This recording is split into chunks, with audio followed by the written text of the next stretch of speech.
Good morning বন্ধুরা, তোমরা সবাই কেমন আছো? আশা করি খুব ভালো আছো আর আমিও খুব ভালো আছি।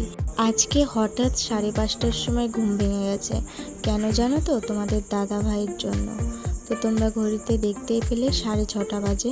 তো ঘুম থেকে উঠে অনেকক্ষণ বিপ্রজিতের সাথে খেলাধুলো করে ওকে আবার ঘুম পাড়িয়ে দিয়ে আমি আমার কাজে লেগে পড়লাম। তো প্রথমেই আমি ঘরের জানলাগুলো খুলে দিলাম, কারণ ঘরের ভিতরে অন্ধকার লাগছিল তাই। আর রাত্রের যে বাসনগুলো ছিল সেগুলো যেহেতু রাত্রে ধুইনি, সেগুলো আগে কলপারে নামিয়ে নিচ্ছি। আগে ঘরটাকে ভালো করে পরিষ্কার করে নেব, তারপরে ঘর ঝাড় দেব। তো যাই হোক, ঘর ঝাড় দিতে দিতে তোমাদের সাথে একটু গল্প করে নেওয়া যাক। তোমাদের দাদাভাই আজকে ভোরবেলা একটু কাজে বেরিয়েছে, তো তার জন্য আমিও উঠে পড়েছি সাথে, আর বিপ্রজিতও উঠে পড়েছিল। তার জন্য তিনজনে একসাথে উঠেছি। আমার আর ঘুম পাচ্ছিল না, তাই উঠে পড়লাম তৎক্ষণাৎ। তো তারপর ওর সঙ্গে খেলাধুলা করতে করতে 6:30 বেজে গেছিলো। তো আমার ঘরের কাজটা গুছিয়ে নিয়ে তারপরে চলে এলাম মায়ের ঘরে। তো মায়ের ঘরটা আগে ঝাড় দিয়ে নিয়ে তারপরে বাসি উঠোনটা ঝাড় দেবো।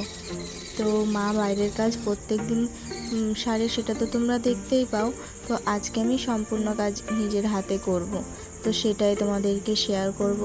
তো বন্ধুরা, ভিডিওটা ভালো লাগলে লাইক, শেয়ার, কমেন্ট করে অবশ্যই তোমরা আমাকে জানিও। তো ঘর ঝাড় দেওয়া আমার হয়ে গেছে, এবার আমি এখন উঠোন ঝাড় দিচ্ছি। তো বন্ধুরা, আমাদের উঠোন বলতে গেলে নেই। তো এই গলিটা হচ্ছে আমাদের, এই গলিটা দিয়ে আমরা আমাদের এই পাশের রান্নাঘর, তারপরে এই পাশের রুমগুলোতে আর কি আসি। আর এইটা হচ্ছে আমাদের সামনে। তো সামনে এইটুকুই উঠোন। তো আমাদের পুরো বাড়িটা আর কি আমাদের জমির মধ্যে, জমির মধ্যে, তার জন্য আমাদের আর উঠোন নেই। তো যাই হোক, যেইটুকু আছে সেইটুকু তো করতেই হবে বলো। তো তারপর সামনেটা একটু লেপে নিচ্ছি। তো মা যেইগুলো করে আমিও ঠিক সেইগুলোই করছি।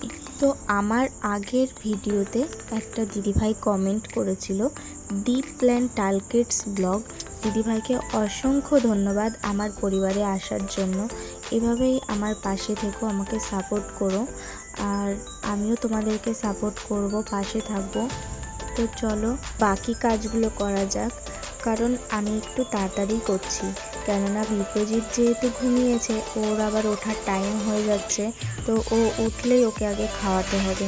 তার আগে আমাকে বাসি কাজ গুছিয়ে আমি সকালবেলায় স্নান করে নেব, সব আর কি বাইরের কাজ গুছিয়ে। তো তার জন্য তাড়াতাড়ি করছি।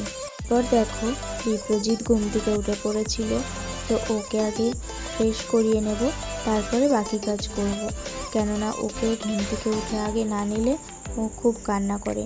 ওর আর কি মুড ভালো থাকে না। সকালবেলা আগে ওকে একটু ঘোরাতে হবে, তারপরে ওর খেলাধুলা, বই পড়া, বাকি কাজে মন লাগে। তো ওকে আগে সময়টা দিয়ে তারপরে আবার ও খাওয়া।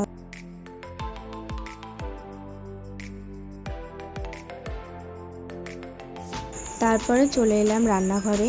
একদিকে ছেলের খাবার বসিয়েছি আর একদিকে চা বসিয়েছি। তো তারপরে আমি চালটাও ধুয়ে নিচ্ছি, কেননা মা উনুনে ভাতটা করবে আর আমি গ্যাসে করব ডাল। তো তাই মাকে আগে গুছিয়ে দিচ্ছি। মা আজকে উঠেছে, উঠে মা আর কি একটা কাজ করছে, তার জন্য মাকে দেখতে পাচ্ছ না তোমরা। তো যাই হোক, মাকে ভাতটা রেডি করে দিয়ে তো আমি উনুনে আবার চলে এসেছি। তো এখানে করছি ডাল আর আলু ভাজা। তো তার মাঝে আমাকে আবার বিপ্রজিৎকে খাওয়াতে যেতে হবে। তো খাবারটা করে ঠান্ডা করতে দিয়ে দিয়েছি, আর এদিকে আমি ডাল আর আলু ভাজাটা বসিয়ে দিয়েছি। তো এদিকে স্লো করে ওকে খাইয়ে আসবো। তো আমার জানো তো, সকালবেলায় এতটা ব্যস্ততার মধ্যে যাই যে আমি সময়তে তো তালই পাই না যে কোনটা রেখে কোনটা করব। তোমাদের কাদের সকালবেলা এরকম ব্যস্ততার মধ্যে কাটে, প্লিজ তোমরা আমাকে কমেন্টে জানিও।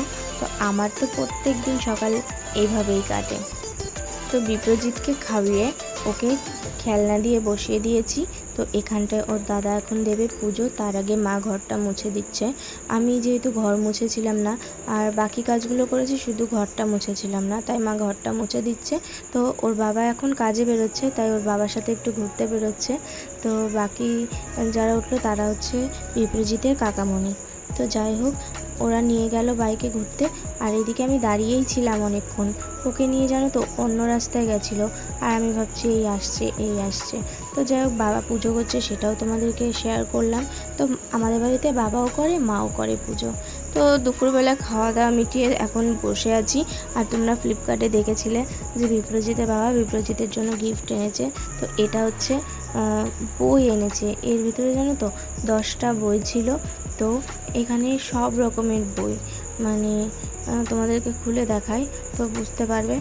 গাড়ি, তারপরে ফলের, তারপরে সবজি, সব রকমের বইয়ের আর কি ছবি দেওয়া, যেগুলো আর কি বাচ্চারা দেখলে মানে ওরা খেলতে খেলতে পড়বে। বিপ্রজিৎ তো এভাবেই পড়ছে। তো ওর অনেক প্রিয় হয়ে গেছে।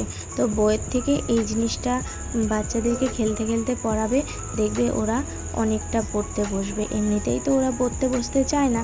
তো জানি না কার কীরকম হয়। তো বিপ্রজিতের তো খুব পছন্দ হয়েছে এই বইগুলো। তো তোমাদের কাদের কাদের এরকম বই আছে আমাকে কমেন্টে জানিও। তো আজকের ভিডিও আমি এখানেই এন্ড করছি। তো ভিডিওটা কেমন লাগলো প্লিজ তোমরা আমাকে কমেন্টে জানিও।